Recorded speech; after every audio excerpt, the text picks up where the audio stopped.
Picture her in the dirt with her back torn open. Roman whips have peeled the skin from her shoulders in long, ragged strips, and somewhere nearby, her daughters are screaming.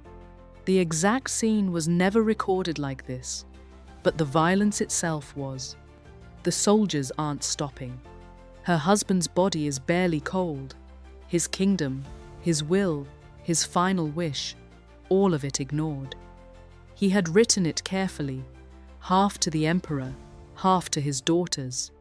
A compromise, a gesture of loyalty. And Rome's answer was to send men with chains and ledgers and whips. They took the land, they took the gold, they enslaved her relatives. And when the queen of the Iceni tried to protest, they stripped her in front of her own people and beat her like a slave.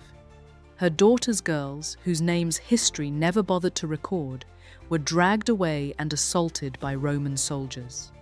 This is not where Boudicca's story begins, but it is the moment that decides everything that comes after. Before the blood, there was a deal. The year is roughly 47 AD. Britain is a patchwork of Celtic tribes, and the Romans are still carving their province out of the island, one kingdom at a time. Some tribes fought and were crushed. Others chose a different path. The Iceni, based in what is now Norfolk in eastern England, made an arrangement. Their king, Prasutagus, became a client ruler, nominally independent, practically obedient. In exchange, Rome let his people keep their customs, their lands, their gods. It worked. For over a decade, the Iceni lived in an uneasy peace. Prasutagus was wealthy, respected, careful. He married a woman named Boudicca, a name rooted in the old Celtic word for victory. She was, by the only physical description that survives, very tall, with fierce eyes, a harsh voice, and a great mass of tawny reddish hair that fell to her hips. Around her neck she wore a heavy golden torque. Over her shoulders, a thick cloak fastened with a brooch. She looked, even to the Romans who despised her, like someone you did not cross. But Prasutagus knew the world was shifting. The Romans were tightening their grip across Britain, Druid sanctuaries were being targeted, and the independence of allied tribes was worth less every year. So when he wrote his will, he split his kingdom, half for his two young daughters, half for Emperor Nero. It was a political calculation, a plea wrapped in generosity. Please leave my family alone. He died around 60 AD, and Rome did not leave them alone. The procurator, Catus Decianus, arrived with his officials, and they treated the Iceni kingdom not as an allied state transferring power, but as conquered territory to be stripped. Roman financiers, Seneca the Younger among them, called in massive loans that had been forced on the Iceni. The royal household was looted, nobles were enslaved, and then came the act that shattered everything. Boudicca, the queen, was publicly flogged. Her daughters were violated by Roman soldiers. It was not random cruelty, it was a message. You are nothing. Your treaties are nothing. Your bloodline, your crown, your gods, nothing. But Rome miscalculated. They humiliated a queen and assumed she would stay silent. They didn't understand who she was.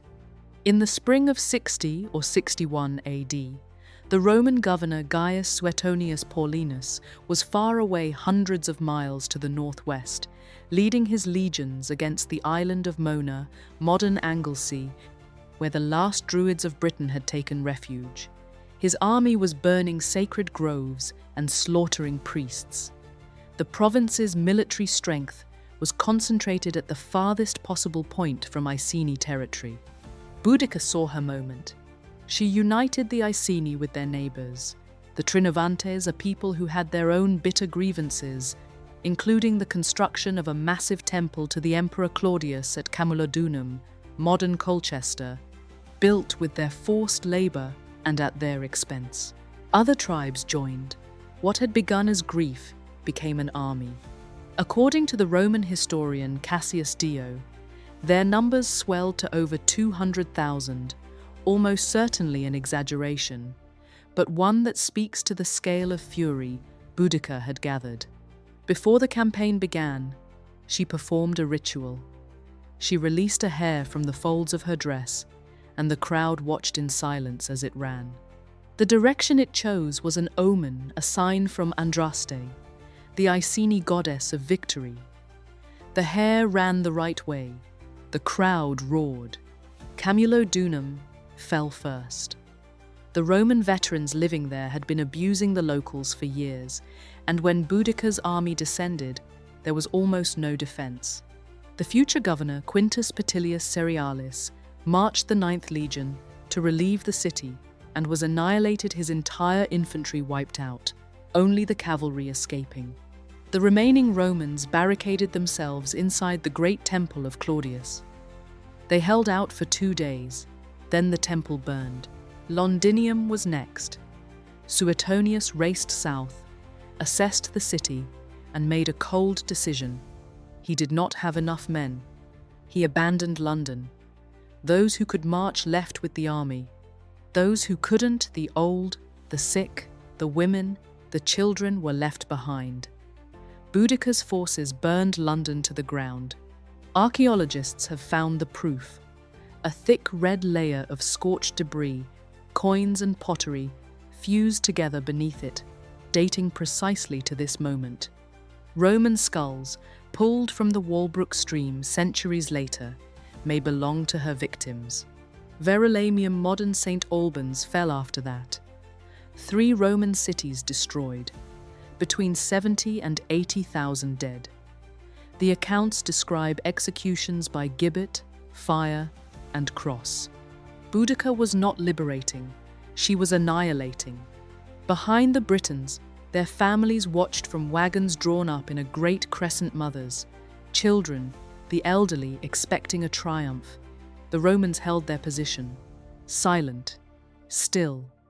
They waited until the Britons pressed deep into the defile. Then they unleashed their javelins in a single devastating volley. And then the legionaries surged forward in a tight wedge, shields locked, short swords punching through the chaos. The auxiliaries struck the flanks. The cavalry drove lances through anyone still standing. The Britons broke, they ran. But the wagons, their own wagons, packed with their own families, blocked the retreat. The slaughter was total. Romans cut down men, women, pack animals, everything. The ancient sources claim 80,000 Britons fell that day, 400 Romans. Boudicca did not survive to be paraded through Rome in chains. The most commonly reported account says she poisoned herself, but that is not certain. Another says she fell ill and was given a lavish burial. No one knows where her body lies. No one knows what happened to her daughters. Their names were never written down. Nero, hearing how close Britain had come to slipping away, nearly abandoned the entire province. Instead, he replaced Suetonius with a more conciliatory governor, and Rome settled back into occupation, an occupation that would last another 3.5 centuries. There is something about Boudicca's story that refuses to stay buried. Maybe it's because she lost. Maybe it's because she was right. A woman who watched everything taken from her, her husband's legacy, her body's dignity, her children's safety, and chose fire over silence. She did not win her freedom. She did not save her people. But she made the largest empire on earth flinch. And maybe that is why 3 leadership lessons still survive in her story. Injustice can unite people when leaders channel shared anger into a common purpose. Emotional intensity is powerful, but strategy determines outcomes. Passion alone is not enough. Even in defeat, resistance defines legacy. How you stand can matter more than whether you win. And nearly 2,000 years later, a bronze statue of her stands beside the Thames, chariot wheels turning, spear raised, daughters at her side, right next to the British Parliament. the conquered queen, guarding the gates of an empire that came after the one that tried to erase her. Her name meant victory, and in the strangest, longest way, maybe it was. If this story moved you, subscribe. There are more voices like hers buried, forgotten, waiting. We'll find them together.